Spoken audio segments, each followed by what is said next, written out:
Hello, my name is Sarah Robin. I am in the multiple subject credential program at Alliant University. I just graduated from San Francisco State University with my bachelor's in liberal studies. I am achieving my multiple subject credential program with the goal to become an elementary school teacher. I have not yet started teaching or really had any experience with a lesson plan template before this. So I don't really have much to compare it to.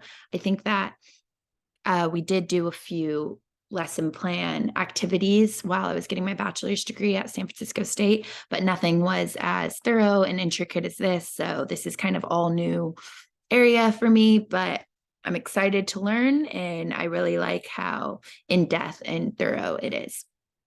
So to begin, obviously, you state the grade and the subject of which the lesson plan is for. And then it goes into the lesson summary, which is going to be a short summary of what tells the lesson what it's about. If it's a math lesson, you'll talk about the concept of math that is being taught. Then you're going to go into the theory that are applied in this lessons. I think in the beginning that this is going to be a little bit more difficult for me because I don't have much experience with these theories. I have been introduced to them in my credential program so far, but other than that, I haven't really applied them into real life. So I think that'll be just a little bit tricky in the beginning once I'm still getting familiar with them. But as I progress, it'll get just easier and easier.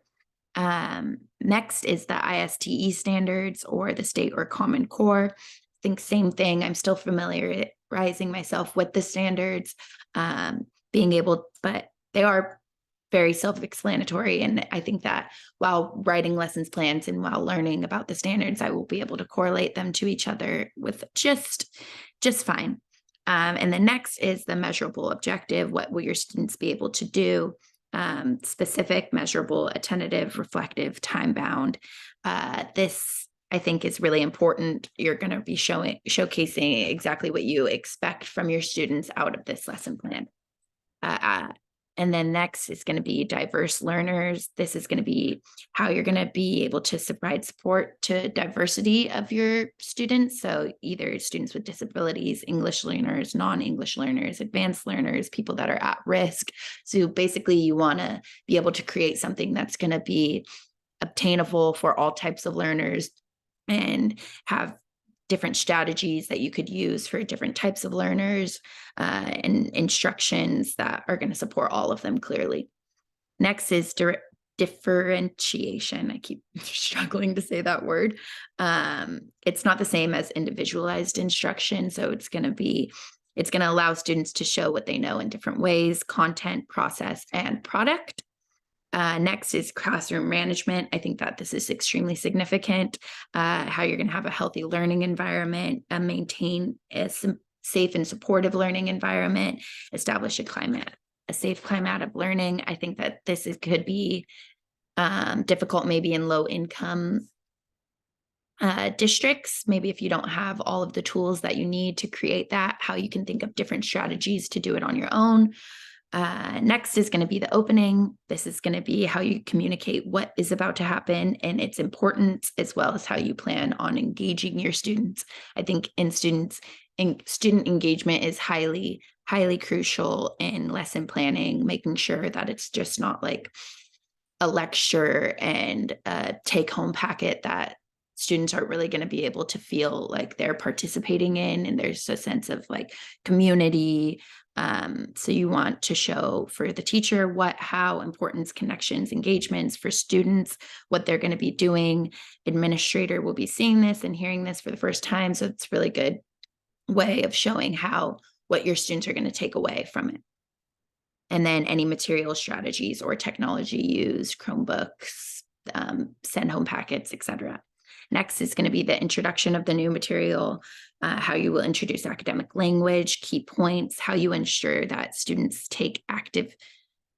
actively take in information, how your approach will be accessible for all students, what potential misunderstandings you will anticipate, why will students be engaged and interested. So this is kind of like the core introduction to your topic and your lesson plan. And then the guided practice. This is really important to make sure that you're engaged in the guided practice and it's not something that your students are practicing on their own, how you will contribute yourself to it and be there and proceed to help them understand it. Scaffolding is an educational term that's evident in lesson plannings because some students need more guidance and assistance. So how you will be able to decipher which students which students need more help and how you'll be able to give that to them, with also providing equal opportunity for all students to obtain the material that's provided. And then monitor and correct student performance. I kind of just went over that, and also just making sure they're engaged and interested. I think that's really, really, really crucial in lesson planning, to just have some sort of creativity that you could come up with, or a little bit of a unique lesson plan that's going to get your students engagement, which is just going to overall result in better performance from them. And then independent practice is basically going to be, it could be something that some time that you set out on your own, or it could be in small groups within the classroom. It's going to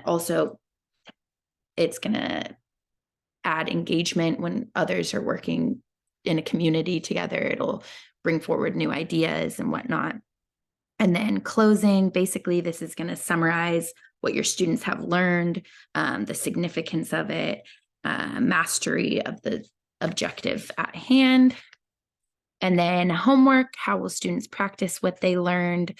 Homework is obviously optional. If you do decide to provide homework, I think you should do something that's really engaging and a little bit unique to your students' interests, to get them to really engage and feel passionate about whatever the subject is.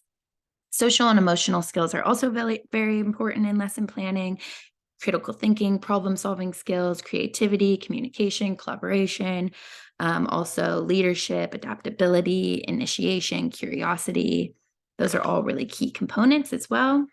And then professional teaching standards. I think in the beginning, these are also just going to be a little bit more, not necessarily difficult, but just new for me to get familiar with. The InTask, ISTE standards, TPEs.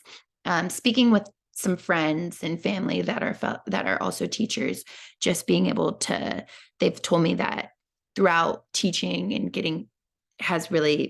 the process of teaching itself has really helped them familiarize with these standards, rather than just learning about it in a credential program, which I have learned a lot about these standards, but I think applying it in real time is going to be really beneficial to me.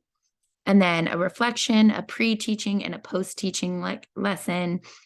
So basically any references that you used, expectations you had before the lessons, if they were achieved or if they weren't, and then after, what expectations were met or what wasn't met, and what you could change or what you would keep the same.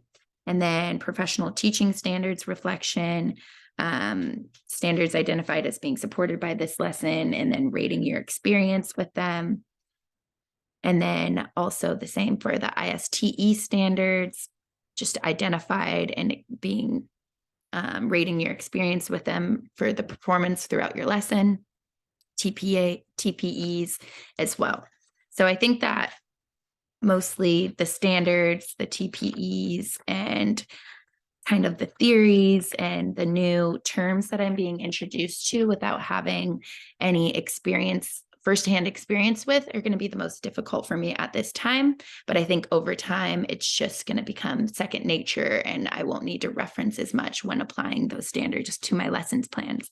But overall, I think this is extremely helpful. This gives me a really good insight onto what to expect when lesson planning and what objectives I need to meet. And pretty much everything is laid out, organized very well and thorough. So I really enjoyed that. Thank you.